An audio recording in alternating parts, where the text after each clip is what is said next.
Selamat petang, salam sejahtera, bongkar, jangan tak bongkar, bongkar sampai terlondeh. Malam ini aku puas hati, aku sangat gembira kerana isu skandal melibatkan kapal perang Malaysia LCS yang tertunggak tak siap-siap lagi sejak 2011 dengan nilai belanja telah habis dibayar sebanyak RM6 bilion dan 3 bilion lagi belum dibayar dan jumlahnya 9 bilion. Skandal ini akhirnya hampir menemui jalan penyelesaiannya. Akhirnya orang yang bertanggung jawab, orang yang menjadi dalang utama kepada perbuatan skandal ini bakal didakwa di mahkamah. Puas hati akulah. Aku bergembira kerana isu ini akhirnya menemui jalan yang selesai. Walau bagaimanapun aku percaya ada beberapa bontot orang yang tengah panas, yang tengah takut akan terdedah, terlondeh lebih dan lebih lagi di mahkamah. Kerana biasalah, sebelum masuk mahkamah, orang itu tak nak kupas habis-habisan.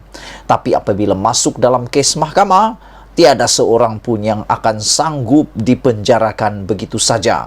Pasti dia mau terlepas dan dia tidak peduli lagi siapa orang itu. Dia akan kaitkan kalau terkait. Dia akan beritahu siapa yang terlibat kalau orang itu terlibat dan dia tidak akan tanggung sendirian. Macam itulah. Tapi yang aku kecewa malam ini adalah ada orang yang salah faham, katanya kapal yang dikatakan ini sebenarnya memang ada. Nak bising-bising buat apa, kata mereka. Memanglah, aku setuju, memang kapal itu ada. Siapa kata kapal itu tak ada? Memang kapal itu wujud. Siapa kata kapal itu tak wujud? Tapi malangnya kapal itu belum pernah siap, tak pernah siap. Yang dijanjikan pada 2019 sepatutnya sudah selesai. 1 atau 2 kapal itu sudah dihantar dan boleh digunakan sepenuhnya. Tapi sekarang sudah 2022, sudah menghampiri 3 tahun. Kapal itu satu pun tak siap lagi dan dikatakan kapal yang paling terdekat baru 44% siap. Jadi mana tidak rakyat nak marah? Takkanlah kita nak biarkan. Walaupun adalah suku sakat mereka yang menyokong ini, yang menyokong si Anu, si Pulan dan si Pulan. Kata mereka, buat apa nak bising? Selesaikan dulu. Biarlah mereka selesaikan. Inilah sikap yang aku rasa sikap paling durjana. Sikap yang tak baik. Kerana kalau kita biarkan orang-orang yang sepatutnya bertanggung jawab ini dibiarkan begitu saja, mereka akan terus melakukan perbuatan jahat yang menghancurkan negara tercinta kita Malaysia ini. Baiklah, aku dedahkan pada kamu malam ini, siapakah yang bakal didakwa esok di mahkamah. Esok bakal didakwa. Mesti ramai orang fikir si Anu.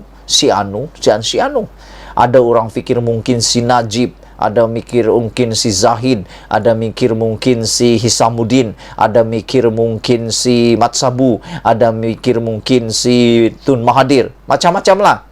Tapi yang mengejutkan adalah ini pendedahannya, ini laporannya. Bekas pegawai BNS dijangka didakwa esok berhubung projek LCS. Yang aku hairan, yang aku terkejut ini adalah yang akan didakwa ini hanya bekas pegawai. Apa maksud bekas? Mungkin sudah dipecat, mungkin sudah berhenti. Siapa beliau? Jom kita tengok. SPRM dijangka mendakwa seorang bekas pegawai tinggi Boston Naval Shipyard BNS, kontraktor yang ditugaskan untuk membina 6 kapal tempur pesisir LCS untuk Tentera Diraja Malaysia atas pertuduhan pecah amanah. Yang aku terkejut nih, yang didakwa bekas. Siapa orang ini? Kenapa sampai begini? Dan aku menanti perbicaraan itu secara terbuka kerana mesti ada kejutan demi kejutan di dalam isu ini. Sama seperti isu 1MDB kata Rafizi Ramli. Ianya mempunyai modus operandi pergerakan keuangan yang hampir sama dengan 1MDB. Macam itulah. Dan dalam perbicaraan 1MDB, pendedahan demi pendedahan mengejutkan Malaysia, terutamanya di mahkamah di Amerika Syarikat dalam perbicaraan Roger Ng.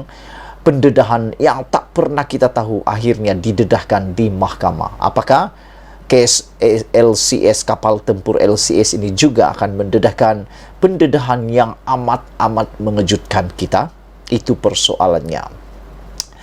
Bernama memetik, sumber yang tidak dinamakan mengesahkan perkara itu.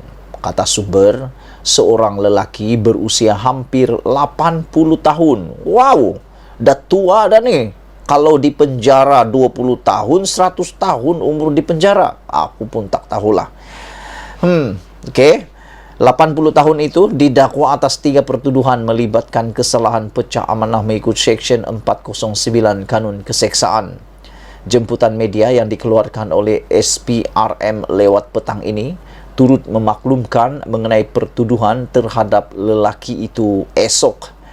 Sementara itu, akhbar berbahasa Inggeris The Star juga memetik sumber menyebut bahawa suspek akan dibawa ke Mahkamah Seksyen Kuala Lumpur pada jam 9 pagi esok. Wah, kita tunggu besok. Rupa-rupanya ada 2 perbicaraan yang hangat di Malaysia. Pertama, perbicaraan Najib Bosku di Mahkamah Persekutuan hari kedua.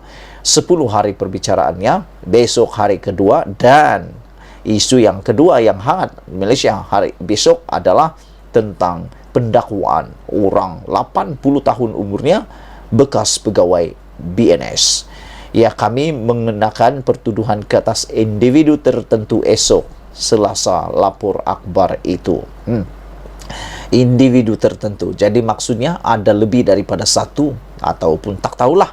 Menurut semakan sistem mahkamah, kes itu akan didengar di hadapan Hakim Suzana Hussein pada jam 9 pagi. Awal bulan ini, Jawatan Kuasa Kira-kira Wang Negara PAC dalam laporannya mendedahkan lebihan kos berjumlah RM1.4 bilion dalam kontrak RM9 bilion LCS dengan RM6 bilion dibayar pada tahun 2020. Walaupun kerajaan telah membayar jumlah yang besar, tiada satu pun kapal telah disiapkan selepas 8 tahun. Projek ini dimulakan pada tahun 2014.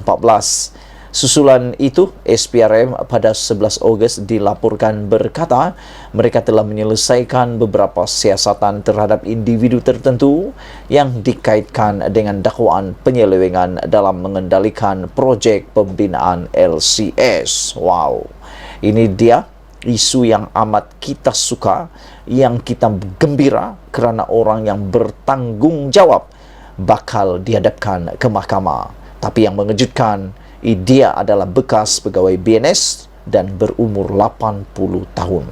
Kalau tiba-tibalah dia disabitkan kesalahan dan didenda penjara 20 tahun, bermaksud dia akan berada di penjara sehingga umur dia 100 tahun dan masih hidupkah dia? Itu persoalan dia. Malaysia kita punya, jangan lupa tinggalkan komen anda banyak-banyak tentang isu ini. Kalau kamu gembira, komen dalam ruangan komen. Kalau kamu tak gembira, komen jugalah kalau kamu tak gembira. Malaysia kita punya, kita jaga sama-sama cintai Malaysiaku. Kita jumpa lagi. Bye-bye.